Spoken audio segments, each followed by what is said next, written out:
کہ ایک صاحب کہتے ہیں ٹی وی پہ بیٹھ کر کہ نماز تراویح جو ہے یہ سنت تو بڑی دور کی بات، یہ سرے سے نماز ہی نہیں ہے۔ اچھا، سوال پیدا ہوتا ہے کہ 1400 سال سے مسجد نبوی میں نماز تراویح ادا کی جا رہی ہے، اور 1400 سال سے زائد وقت میں خانہ کعبہ میں نماز تراویح ادا کی جا رہی ہے۔ یہ آل سعود تھے تو تب بھی نماز تراویح ہے، ابھی بھی۔ یہ خلافت عثمانیہ تھی تو تب بھی، بنو امیہ تھے تو تب بھی، خلافت راشدہ دی تھے تب بھی۔ تاریخ کی کتابیں اٹھا کے دیکھ لیجئے، آج تک نہ مسجد نمازی میں نماز تراویح کا انکار کیا گیا، نہ خانہ کعبہ میں نماز تراویح کا انکار کیا۔ اور پوری امت مسلمہ جو ہے جب رمضان المبارک کا چاند نظر آتا ہے تو نماز تراویح کا اہتمام کرتے ہیں۔ تو اس لیے آج اگر کوئی شخص اپنے علم کو آگے بیان کرتا ہے تو اللہ تعالیٰ ارشاد فرماتا ہے فَاسْأَلُوا أَهْلَ الذِّكْرِ إِن كُنتُمْ لَا تَعْلَمُونَ، کہ اہل ذکر سے پوچھو۔ یہ بات بڑی توجہ طلب ہے، اہل علم نہیں فرمایا یہاں کہ علم والوں سے پوچھو، اللہ نے فرمایا کہ اہل ذکر سے پوچھو۔ اہل ذکر کون لوگ ہیں؟ اہل ذکر وہ ہوتے ہیں کہ جن کا باطن بھی اچھا ہوتا ہے اور جن کا ظاہر بھی اچھا ہوتا ہے۔ یہ نہیں ہے کہ وہ ظاہری علم تو اس کے پاس موجود ہے لیکن اس کا اپنا کردار اچھا نہیں۔ فرمایا کہ ایسے لوگوں سے سوال نہیں کرنا، سوال اہل الذکر سے کرنا ہے، اور اہل ذکر وہ جو صوفیاء ہے، بزرگان دین۔ اچھا، چونکہ بات لوگ سادگی میں سمجھتے ہیں تو میں سادہ سی بات کر رہا ہوں، تو پیچیدگی میں اگر جائیں گے تو ہو سکتا ہے کہ یہ مسئلہ مشکل ہو جائے۔ نماز تراویح 1400 سال سے جاری ہے۔ اگر آپ سے کوئی سوال کرتا ہے تو میں آپ کو ایک اس کا جواب دیتا ہوں، آپ اس سے جواب دے دیجئے۔ آپ بزرگوں کو مانتے ہیں؟ بولیے، ماننے والے ہیں نا؟ ان سے پوچھو کہ کیا نماز تراویح کا انکار امام اعظم ابو حنیفہ نے بھی کیا ہے؟ کیا نماز تراویح کا انکار امام شافعی نے بھی کیا ہے؟ کیا امام احمد بن حنبل نے بھی کیا ہے؟ اور امام مالک، یہ 4 امام ہیں بڑے فقہ کے، کیا انہوں نے بھی کیا ہے؟ تو جواب نفی میں ہے کہ نہیں کیا۔ پھر دوسرا طبقہ ہے صوفیاء کا، تو صوفیاء میں سب سے بڑے سرخیل جن کا نام آتا ہے پیران پیر سیدنا شیخ عبد القادر جیلانی۔ تو آپ سادہ سے الفاظوں میں پوچھو، کیا عبد القادر جیلانی بھی نماز تراویح ادا کرتے تھے یا نہیں؟ حضور داتا گنج بخش بھی نماز تراویح ادا کرتے تھے، بابا فرید الدین بھی نماز پڑھتے تھے، حضرت سلطان العارفین بھی تراویح ادا کرتے تھے، حضرت خواجہ معین الدین چشتی اجمیری۔ اسلام تو سارا ان کے پاس ہے۔ بر صغیر میں اگر اسلام مرہون منت ہے تو وہ ان صوفیاء کا ہے۔ بر صغیر میں اگر اسلام پھیلا ہے، آپ ابتدائی طور پہ یہ کلاسز سے معاشرتی علوم کا یہ علم شروع ہوتا ہے، مطالعہ پاکستان کا شروع ہوتا ہے، ان میں یہ جو معاشرے کا علم ہے، جو ہسٹری یا تاریخ شروع ہو جاتی ہے، تو ان میں جب بر صغیر کا نام آتا ہے تو سب سے پہلے یہ نام آتا ہے کہ بر صغیر میں اگر اسلام کی ابتدا کی ہے تو وہ صوفیاء کرام نے کی ہے، وہ بزرگان دین نے کی ہے۔ تو آج تک اگر ان بزرگوں سے یہ ثابت ہے۔ اور پھر تیسرا طبقہ ہے مفسرین کا۔ مفسرین کہتے ہیں جنہوں نے قرآن مجید کی تفسیریں لکھی ہیں، اور ان میں بڑے بڑے نام علامہ قرطبی ہیں، علامہ جلال الدین سیوطی ہیں، اور علامہ جلال الدین سیوطی وہ ہیں جن کو رسول اللہ صلی اللہ علیہ وسلم کی زندگی میں 72 سے زائد مرتبہ زیارت ہوئی ہے۔ کیا آپ نے بھی انکار کیا ہے نماز تراویح کا؟ اور اس سے آگے چلے جائیں، مفسرین کو چھوڑ کر محدثین کی طرف آئیں۔ یہ چیلنج ہے ہمارا کہ امام بخاری کو بتا دو کہ نماز تراویح نہیں پڑھتے تھے، امام مسلم ہے، ابن ماجہ ہے، اور ابو داؤد ہے، اور امام نسائی ہیں، اور مشکات شریف کے یہ جتنے بھی محدثین ہیں، ان میں سے ایک سے بھی ایسی ثابت نہیں ہے کہ جنہوں نے نماز تراویح کا انکار کیا۔ تو اس لیے یہ بات یاد رکھیں کہ اگر آپ تک کوئی بات ایسی پہنچتی ہے تو اس کی تحقیق آپ ضرور کریں۔ ویسے تو امید ہے کہ آپ میں سے کوئی بھی ایسا شخص نہیں ہوگا جو ایسی باتوں پر یقین کرے، لیکن چونکہ ایک سوال آیا تھا مجھ تک، اس کا جواب دینا ضروری ہے، چونکہ آج کل سوشل میڈیا ہے نا، تو سوشل میڈیا پر اس کی حالت یہ ہے، یہ پہلے میں نے ایک بات بتائی تھی یہ آپ سماعت فرمائیں۔ سوشل میڈیا جو نا یہ ایک فتنہ بن چکا ہے، اور اس نے بہت سارا اس کا فائدہ بھی ہے لیکن اس کا نقصان بھی بہت زیادہ ہے۔ ایک بندے نے بات کی ہے یا نہیں کی، بغیر تحقیق کے فیس بک پہ لکھ دی جاتی ہے اور اس کو ہزاروں لوگ آگے بغیر تحقیق کے شیئر کر دیتے ہیں۔ وہ بادشاہ تھا اور بادشاہ کی بیوی ملکہ کہلاتی ہے، تو ملکہ کی گھر میں جو بڑی نکرانی تھی نا، وہ ایک دن بڑی خوش گھر میں داخل ہوئی۔ تو ملکہ نے پوچھا اپنی نکرانی سے کہ آج بڑی خوش ہو، خیریت ہے؟ اس نے کہا ملکہ سے کہ آج ہمارے دھنو پیدا ہوا ہے، تو اس لیے آج میں بڑی خوش ہوں۔ اس نے کہا اچھا دھنو پیدا ہوا تو پھر تو مٹھائی کھلانی چاہیے۔ اس نے کہا کہ ہم تو نوکر لوگ ہیں۔ ملکہ نے کہا کہ چلو میں آپ کی طرف سے مٹھائی کھلاتی ہوں۔ وہ بازار سے نوکر کو بھیجا، جی مٹھائی آ گئی۔ گھر میں جتنے بھی نوکر چاکر تھے، ظاہر ہے کہ بادشاہ جو ہوتا ہے اس کے سینکڑوں لوگ کام کرنے والے ہوتے ہیں، تو اب ملکہ نے مٹھائی تقسیم کر دی۔ وہ جو چھوٹی گھر میں نوکرانیاں تھیں، نوکر تھے، انہوں نے پوچھا ملکہ صاحبہ سے کہ کیا ہوا، آج گھر میں بڑا خوشی کا سما ہے، کس خوشی میں مٹھائی کھلائی جا رہی ہے؟ اس نے کہا آپ کو نہیں پتا، ہمارے جو بڑی نوکرانی ان کے گھر دھنو پیدا ہوا۔ اچھا جی پھر تو مٹھائی کھانی چاہیے۔ لو جی گھر میں مٹھائیاں تقسیم ہو گئی، خوشی کے ڈنکے بج رہے ہیں۔ بادشاہ سلامت کو دربار میں مٹھائی بھیجی گئی، وہ ذرا موجود ہیں۔ بادشاہ سلامت سے کہا گیا جی آج ہماری بڑی نکرانی کے گھر جو ہے نا وہ دھنو پیدا ہوا، مٹھائی کھائیں۔ بادشاہ سلامت نے کہا جی مٹھائی تقسیم کریں۔ وزراء میں مٹھائی تقسیم کی گئی۔ جب مٹھائی کھا لی تو جو بڑا وزیر تھا نا بادشاہ کے پاس بیٹھا ہوا، اس نے بادشاہ سلامت اگر جان کی امان پاؤں تو یہ میں پوچھ سکتا ہوں کہ دھنو کیا بلا ہے، وہ دھنو کیا ہے؟ بادشاہ سلامت نے کہا یار بات تو آپ نے سچ کی، پوچھا تو میں نے بھی نہیں۔ اس نے ملکہ کو پیغام بھیجا کہ آپ نے مٹھائی تقسیم کی ہے، وہ دھنو پیدا ہوا، وہ دھنو کیا بلا ہے، کیا چیز ہے، وہ ذرا پوچھ رہے ہیں۔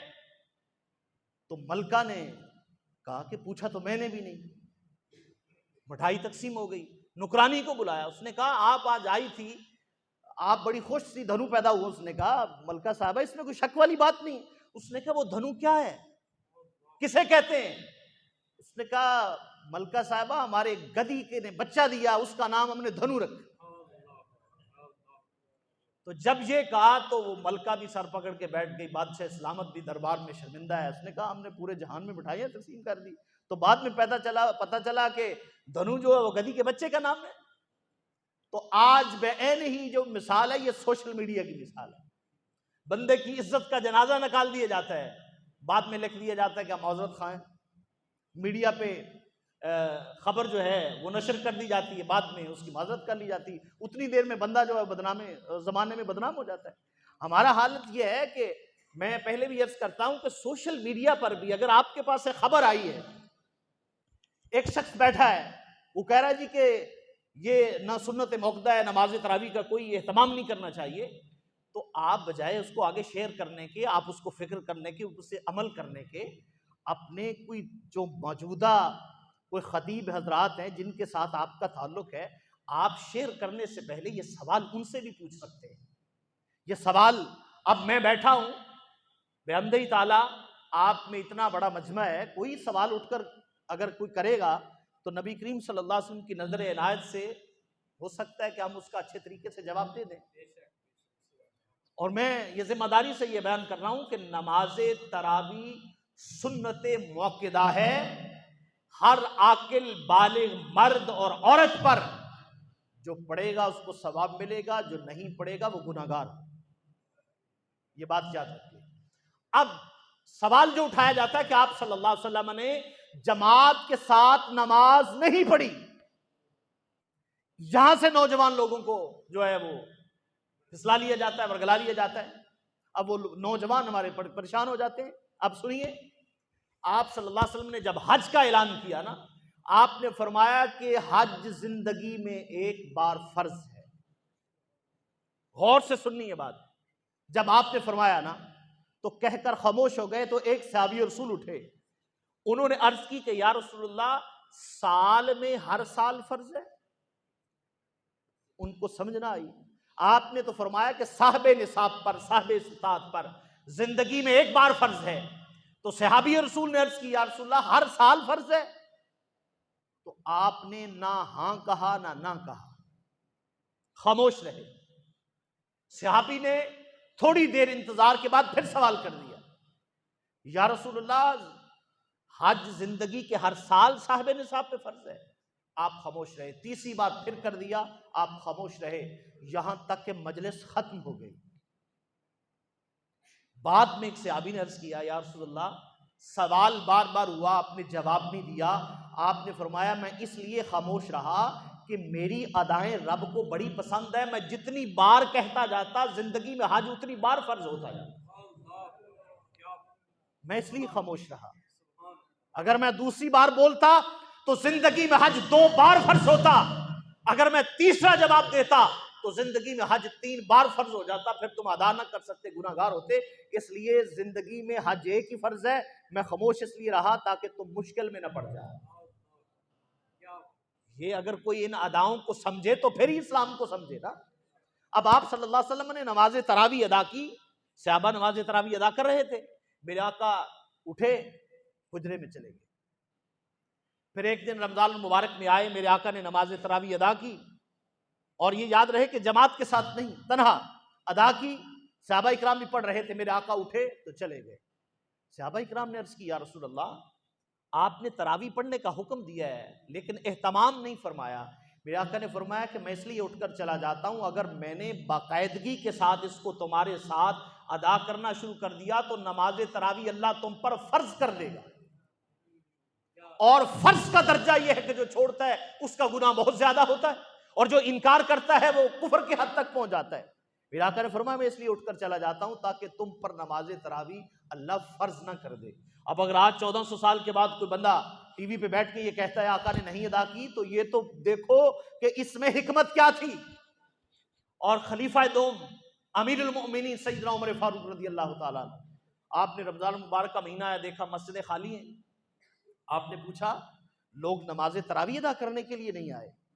تو صحابہ نے عرض کیا کہ اپنی مرضی سے آتے ہیں، تنہا ادا کرنے کے لیے شروع جاتے ہیں. تو حضرت عمر فاروق رضی اللہ تعالی عنہ نے کوڑا لیا، صحابہ اکرام کو گھروں سے نکالا، اور حضرت ابی بن کعب صحابی رسول کی ڈیوٹی لگائی.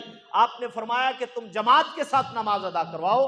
اور اس بات پر یاد رکھ لیجئے خلیفہ دوم حضرت عمر کے دور میں یہ جماعت کے ساتھ شروع ہوئی، اور خلفائے راشدین کے اس عمل پر صحابہ اکرام نے اتفاق کیا. اور جس پر امت اتفاق کر جائے اسے کہتے ہیں اجماع امت، اور جو اجماع امت کا انکار کرتا ہے وہ فاسق اور فاجر ہوتا ہے. آج تک نماز جمعہ کی پہلی اذان کا کسی نے انکار کیا؟ یہ کیوں ہوتی ہے؟ کبھی کسی نے انکار نہیں کیا نا. کیوں؟ یہ کس نے شروع کروائی تھی؟ یہ بھی رسول اللہ کے دور میں نہیں تھی. یہ تو حضرت عثمان بن عفان کو لوگوں نے آ کر شکایت کی کہ ہمیں نماز جمعہ کا پتہ نہیں چلتا، کوئی ایسا اہتمام ہونا چاہیے. تو آپ نے فرمایا نماز جو جمعہ کی اصل اذان ہے نا، اس سے کوئی کچھ دیر پہلے اذان کہی جائے تاکہ وہ اذان ہو جائے تو لوگوں کو اطلاع ہو جائے کہ نماز جمعہ ہونے والی ہے. اور یہ حضرت عثمان بن عفان نے. اور دوسری سب سے بڑھ کر آخری بات یہ ہے، سب سے بڑھ کر ہمارے پاس جو دلیل ہے وہ قرآن مجید دلیل ہے. اگر کوئی کہے کہ یہ دور مصطفیٰ میں نہیں تھا تو دور مصطفیٰ میں تو قرآن بھی کتابی شکل میں نہیں تھا. یہ تو حضرت عثمان بن عفان کے دور میں ایک کتاب کی صورت میں آیا. اس پر نہ زبریں تھیں، نہ اس کے رکوع تھے، نہ اس کی آیات تھیں، اور نہ پیش تھی، نہ زبر، یہ کچھ بھی نہیں تھا. یہ تو جا کر حضرت علی المرتضیٰ کرم اللہ وجہ کریم کے دور میں جا کر، اور حجاج بن یوسف نے ان کو اطلاع ملی کہ عجم میں جب قرآن جاتا ہے تو پڑھنے کے لیے مشکل ہوتی ہے. تو اس نے فقہا صرف اور نحو کے جو علم رکھنے والے تھے ان کو بلا کر کہا کہ قرآن مجید پر زبریں زیریں پیشے لگاؤ. مجھے بتاؤ یہ کام اچھا تھا یا برا؟ اچھا تھا نا. تو اس لیے جو اچھا کام ہوتا ہے اس پہ عمل کیا جاتا ہے. اب اگر آپ تک کوئی ایسی خبر پہنچتی ہے تو اس پر کان نہ دھریے، وقت نکال کر نماز تراویح ادا کیجئے. آج کل تو یہ جو دور ہے نا، یہ تو ویسے ہی پرفتن دور ہے، یہ تو ویسے ہی اسلام سے دوری کا دور ہے. یہاں تو بندوں کو اپنی ذات سے، اپنے کاروبار سے، اپنی معاملات سے ہی فرصت نہیں ہے، اور ایسی باتیں نہ لوگ کریں کہ جن سے لوگ جو دین کی طرف آتے ہیں وہ بھی دور ہو جائیں، بلکہ گھروں کو، اللہ کے گھروں کو آباد کریں، نماز پڑھیں، نفل پڑھیں، تو اللہ تعالیٰ جو ہے وہ بندوں پر رحم فرماتا ہے، کرم فرماتا ہے۔